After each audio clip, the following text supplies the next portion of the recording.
Okay, today we're going to talk about the set position. Now the set position is imperative for any goalkeeper. It helps weight distribution and keeping your weight forward away from the goal.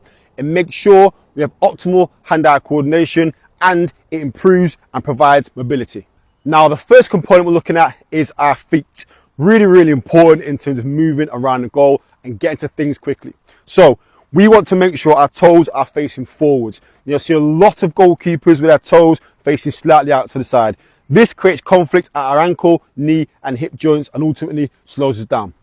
Moving from our toes, we're now looking at the width between our feet. And this is really important for mobility and balance. We don't want our feet too wide because ultimately it's hard to move and we're going to end up splitting inwards before the ball's been struck. We also don't want our feet too narrow because in the opposite way we'll come outwards and come wide and low when the ball's been struck. So optimal place is about shoulder width, quite neutral, with our toes facing forward toward the ball. This allows quick mobility and good balance.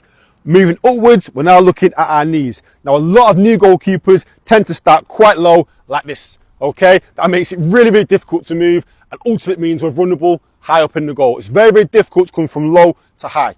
So we're trying to get a small bend in our knees. This creates explosive power and movement across the goal, but it makes sure we're nice and tall and we can move easily.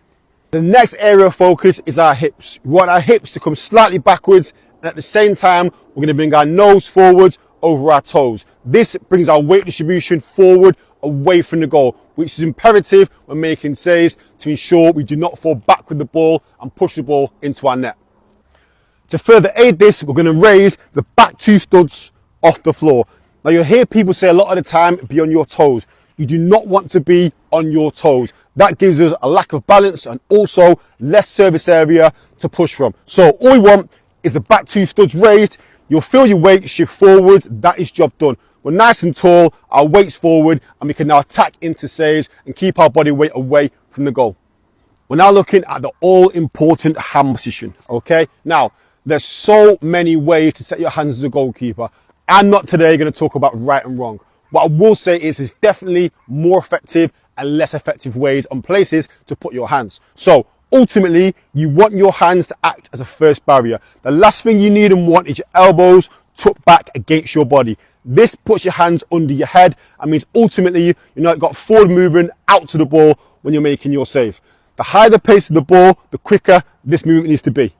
The faster the ball is and the faster your hands move, the bigger impact you're going to get. The bigger impact you get, the harder the catch. So try and make sure your elbows, wherever you set them, whether it's here, whether it's here, whether it's here, your elbows always stay and maintain position in front of your body's line so your hands are forward and can come up to receive and cushion that ball.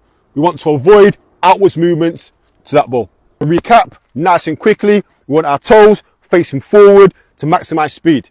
We want our feet apart shoulder width for balance and mobility.